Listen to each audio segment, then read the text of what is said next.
Reliable world के दोस्तों अस्सलाम वालेकुम। मैं आज आपको कुछ ऐसे हकायक दिखाने जा रहा हूं, आप भी मेरी तरह इन हकायक को देखकर हैरान रह जाएंगे जिस तरह से मैं हैरान हो गया। और खासकर आपको मैं दिखाने जा रहा हूं कि कैसे एक 7वीं जमात का तालिब इल्म जो कि तालीम हासिल कर रहा था और फिर उसको बंदूक उठाना पड़ी और वो फिर एक गैंग में शामिल हुआ और उस गैंग की नौबत अब ये आन पहुंची है कि वो अब लोगों को सरेआम मारने लग पड़ी है और उनकी जो है वीडियो सोशल मीडिया पे अपलोड करने लग पड़ी है। और फिर जो है आखिरकार मजबूर होकर हमारे वजीर आजम को ये कहना पड़ गया कि अब जो है बस बहुत हो चुका और हम जो है इनके लिए रेंजर्स भेजेंगे और इनके खिलाफ ऑपरेशन स्टार्ट करवाएंगे। आपको मैं वीडियो दोस्तों दिखाने जा रहा हूं और वीडियो देखने के बाद आपने जाना कहीं नहीं है। मैं आपको फिर ये पूरी स्टोरी सुनाता हूं और समझाता हूं कि लादी गैंग ये गैंग बनी कैसे और किस तरह से ये इस नौबत को आन पहुंचे हैं कि अब दिन दिहाड़े ये लोगों को जो है मारने लग पड़े हैं। आप पहले ये वीडियो देखिए दोस्तों। ये जरम पेशा हमें पुलिस ने बनाया है। अच्छा जी हाँ, ये सदीक थलोरी वाला कत्ल हमने किया है। ये भी हमारे मरने के लिए आया था। सही है। 7 क्लास में ये प्रेम गवर्नमेंट हायर सेकेंडरी आपका गोल था? हमारे पापा ने कहा था तुम फौज में जाओ। अच्छा जी हाँ, जराइम की दुनिया को छोड़ने के लिए तैयार हैं भाई। हम हमारे बच्चों को कोई तालीम जी तो दोस्तों आपने देखा। अच्छा, इसका नाम जो है मोहम्मद शबीर लादी है और इसके वालिद का नाम था मोहम्मद लादी। ये लड़का जो है ये 7वीं जमात में पढ़ता था और हुआ यूं कि इसके जो वालिद थे वो एक पुलिस मुकाबले में मारे गए और उसके बाद जो मुकदमा था वो इन्हीं के ऊपर जो है पुलिस ने दर्ज कर दिया। उसके बाद इसके भाई भी मारे गए, वो मुकदमा भी इन्हीं के ऊपर जो है दर्ज किया गया। मामला पूरा कुछ यूं है दोस्तों के दो वहां के कबाइल हैं, एक लादी कबाइल है और दूसरा जो है जिंदानी कबाइल है। इन दोनों की आपस में लड़ाई थी और ये इलाका है डेरा गाजी खान का सुफेदो, दरा सुफेदो, ये कबायली इलाका है और यहाँ पे मोस्टली जो है पहाड़ी इलाका है। तो ये लोग जो है वहां पे इनकी आपस में दो कबाइल की लड़ाई हुई, छोटी मोटी लड़ाइयां होती रहती हैं जिस तरह से, और वहां पे इनके एक दो लोग मारे गए और नौबत यहां तक पहुंची कि दोनों साइडों पे गैंगे बन गई, दोनों साइड पे गैंग्स बन गई। और जब ये दोनों साइड पे गैंग्स बनी तो ये फिर एक दूसरे के लोग मारने लग पड़े। और जो हमारा सिस्टम है जिस तरह का और पुलिस का सिस्टम है, तो हुआ यूं कि इनमें से दोनों साइड पे कभी पुलिस उस साइड पे हो जाती थी, कभी उस साइड पे हो जाती थी और इनकी ना तो सुलह हो सकी और ना ही फिर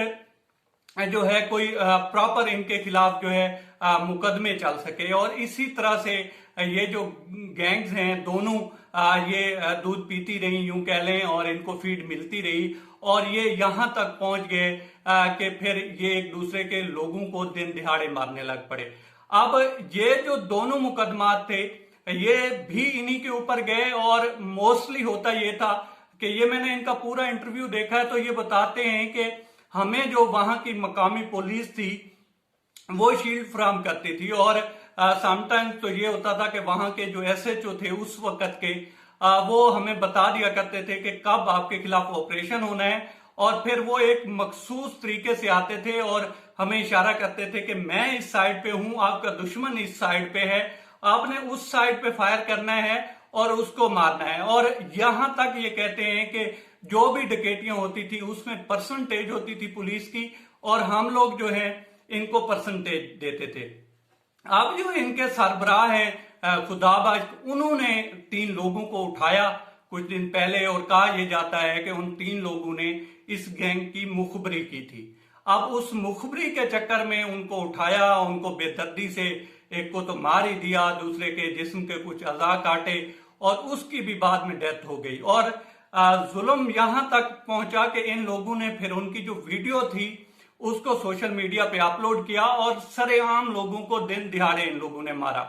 अब जो है फिर साफ जाहिर है ये जब इतनी बड़ी जो गैंग्स होती हैं, जिस तरह से आपने छोटू गैंग का भी नाम सुना होगा, ये गैंग भी कमोपेश उसी तरह की ही गैंग बन चुकी है। तो पुलिस भी उस इलाके में, चूंकि पहाड़ी इलाका है और जिस तरह से कबाइल की लड़ाई होती है तो उसमें पुलिस ने भी ये बेहतर नहीं समझा कि वहां पे जाकर उसमें फंस जाए। कोशिश करती रही है पुलिस भी और दोनों साइडें के सेफ रहा जाए और किसी हद तक जो है पैगाम रसानी की जाए, और पैगाम रसानी इन दोनों साइडों की चलती रही है। लेकिन जब ये सारा कुछ हुआ है तो फिर वजीर आजम पाकिस्तान इमरान खान साहब ने कहा है कि अब बस बहुत हो चुका, और इन जो जिस तरह के भी जराइम मुनासिर हैं इनके खिलाफ प्रॉपर कार्रवाई होगी और रेंजर को भी बुलाया जाएगा।